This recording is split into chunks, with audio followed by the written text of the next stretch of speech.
Makatanga machipa ndinomwa nguwa iyi. Zvakatanga rini izvozvo? Mablets masoka. Soke mablets. Muromo unogara munhu achinguya nguya.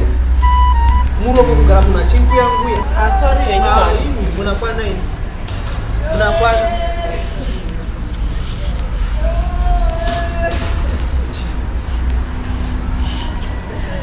Maya kuchina kaniwe mai Chiko tete. Amaya kuchina kaniwe. Kochiko. Ndazidiwe ndipamoya pakati kurora. Garaya patini. Ende COVID kana zvirwere zvacho chidiko neve.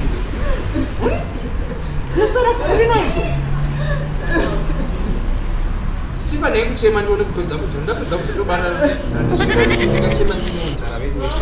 Ndandine busy nemakasi.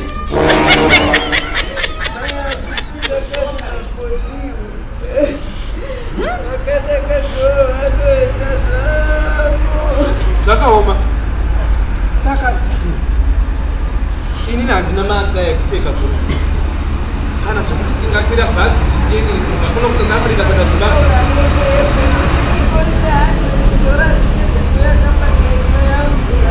Kana mutone mari yemineva zvitori nani.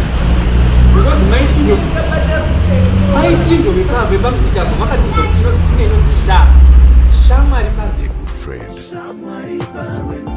If you do not have a funeral policy, then SHA, your friend, is here for you.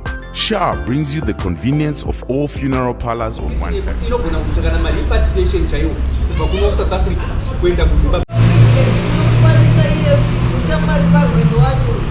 Sign him up Play Store kana kuti pa App Store pa Apple Store.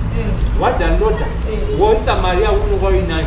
Mafuneral policy ari mukati munhu vanozotuza kuona kuti mari yako inokwana here.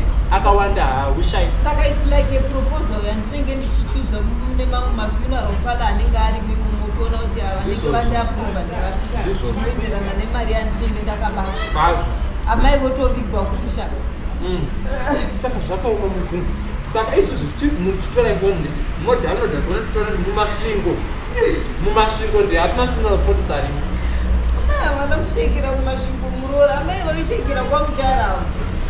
Anozviona mama vanofamba dzimwe dzenguva vasina kutiudza kuti vari kuenda iye zvino zvinasara ndiri muroora asina vamwene vanongobuda iye zvino zvibaba vai vari kugotsona vari kumabasa kwavari. Amai vasheika makota handi mai vangu vekuti bereka vekumasvingo ndamai venyu vachera ndo vasheika kwamutara. Amai venyu nyakukutumburai vamamwe muri kudikwe chera mama vachera ndo vasheika mai venyu nyakukutumburai.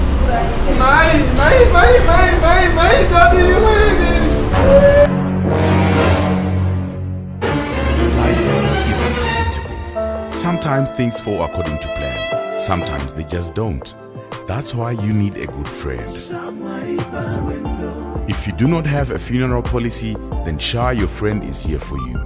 SHA brings you the convenience of all funeral parlors on one platform, so you can choose funeral services that go with your budget. All you have to do is download the SHA application for free on App or Play Store from anywhere in the world. Sign up and follow the necessary steps and get all the information at the palm of your hand. All local payment methods accepted, or you can pay using Visa card or MasterCard. SHA, Shamwari Parwendo. Terms and conditions apply.